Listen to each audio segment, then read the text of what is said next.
Hello everyone, this is Dr. Linda Kaiser and this is the course overview for Internet for Educators. I'll be your instructor for this semester. And while the videos are primarily done by Dr. Shireen Snelson, please know that I am the one who'll be working with you for this course. The central focus for this course is educational website design.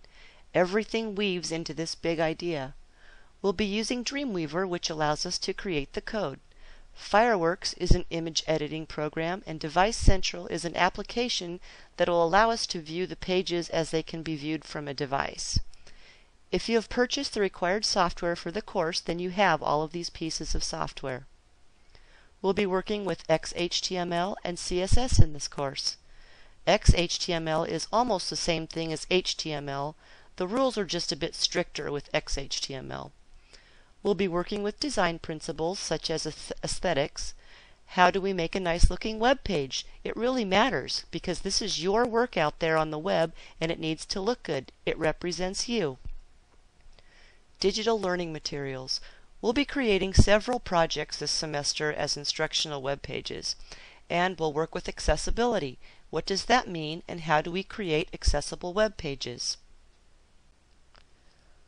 We have 3 books this semester, and each one of them deals with something different. One of them deals with tools, code, and design.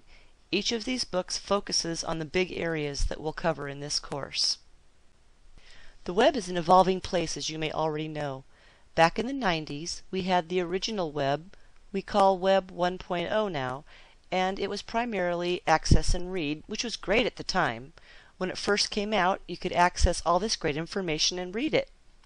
Then we started seeing Web 2.0 with social networking, blogs, and wikis, and you could edit things directly through the browser. Now we're starting to hear about Web 3.0, and it's not very well defined. When you look it up, you'll see terms like semantic web, which is intelligent web, and you might see something about mobile devices because of the widespread availability of mobile devices. Now they're coming out with their own web browsers. I can access the internet with my cell phone, so people are getting to the web with these devices and not necessarily through the computer all the time. Okay, so digital content. This is becoming more and more important. Why?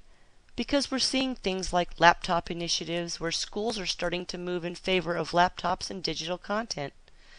These initiatives have become more common in the past 3 or 4 years. Online education is spreading everywhere. It's become mainstream in higher education and is growing everywhere, including K-12. We're seeing more and more e-books. Some of you may even own e-book readers like the Amazon Kindle or the Nook. Those e-books are all done using HTML.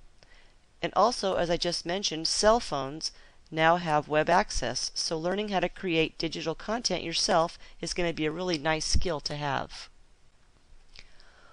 We'll also spend some time looking at accessibility. What does it mean to create accessible websites?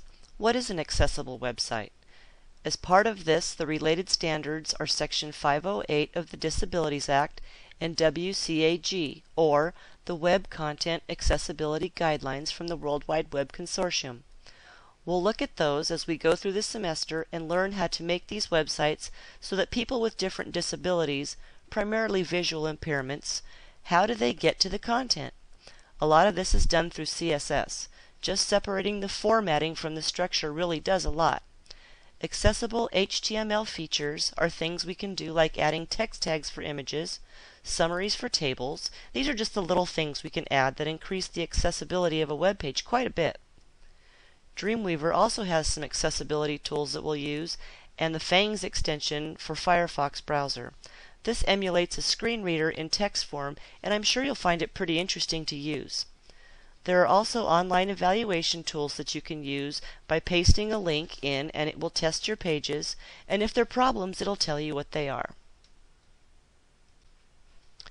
Now, if you looked at the syllabus, you've probably seen the list of assignments and the point values.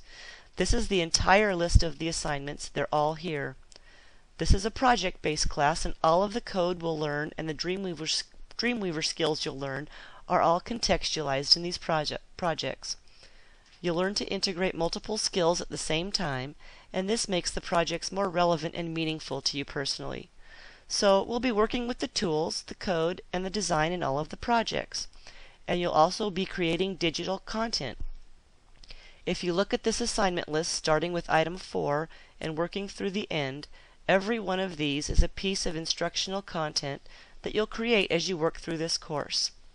As we go along, we'll be weaving accessibility through all these projects too. That's a big part of this semester. And of course, we'll explore search tools and copyright and fair use. These are very important aspects of website design in an instructional setting. We'll also have online discussions where we'll talk about current events and issues, and that's all done in our Moodle course room. So, how much time do you need to spend on this class? It is an online class, and if you've never taken an online class before, you're going to find that it's up to you to make sure that you're participating in the class. You'll have to come up with a schedule that's convenient for you and stick to it to complete the required reading and assignments. In a fall or spring semester, you can expect to spend anywhere from 9 to 12 hours per week on the assignments for this course. Now in summer session, this time doubles because we've compressed this course into only 8 weeks instead of 16. So just be aware of this and plan ahead, and please schedule adequate time. Plan to complete your assignments early, before the due date if possible. If you run into problems, then you'll still have enough time to work through the issues and get them fixed. Troubleshooting may add to the estimated time per week. Sometimes things happen. Computers crash, internet service goes down. Just be prepared. However, if the issues are on our end, then we'll take the blame and make the adjustments to the due dates accordingly. Things that get people into trouble. This is a list of things that are meant to save you headaches in this course. I know that some of you may try to work through this course with other software and such, but the books and software for this course are a great investment. You will be using them in other courses as well. Waiting until the last minute to install software. We will be starting to use Dreamweaver during the second week of class. Work on installing the course software during the first week of class so you're ready to go in the second week. Using trial versions on several computers. This is one way to not have to buy the software, but the problem is that you must have extremely good file management skills, and managing files on multiple machines is a pretty difficult task to accomplish. So if you had that thought in mind, you might want to rethink that. Use of old and outdated computers. The projects we'll be doing really require that you have up-to-date equipment and software. Make sure to look at the system requirements on the syllabus and make sure your equipment meets those. Waiting for the due date to ask for help. This isn't a great habit to get into. You shouldn't be working on projects throughout the week. Also, use the discussion boards to ask your peers for suggestions. This will also help with your discussion grade at the end of the semester. Your peers should be very willing to help with any trouble you might have. When you post for help, always be sure to add a link to the page you're working on so that others can see it. One note on this. If your peers seem to be helping you troubleshoot successfully, I may not post a duplicate response. I know there will be several of you that have excellent skills already, and they'll be able to help others with their projects. Not scheduling adequate time to complete assignments. I know we all get really busy throughout the week and we procrastinate, but that's usually the exact time when something breaks. It just never fails. Finally, make sure to read all of the course information like the syllabus, assignments, announcements, and emails to make sure you're up to date. Next, I'm going to mention academic honesty. I'm going to mention this because there have been issues in the past. Make sure to always do your own work, and in general avoid copy and paste from websites or others' work. This includes the instructor examples that are provided here in the course materials. Finally, you can't submit work that you've created in another course as your work in this class. Remember, the violations are reported to BSU in all cases. Always be sure to do as much original work as you possibly can.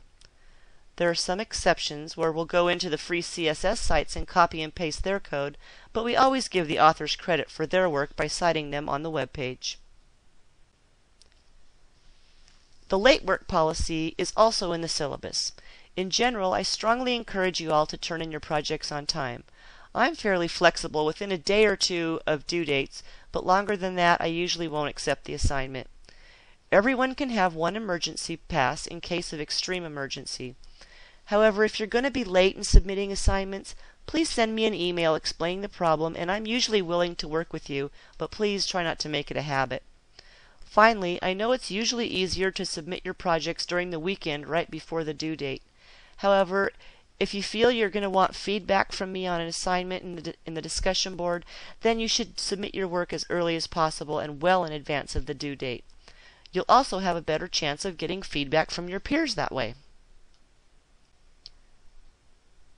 The course schedule is in the syllabus. The schedule includes all of the things you see listed here.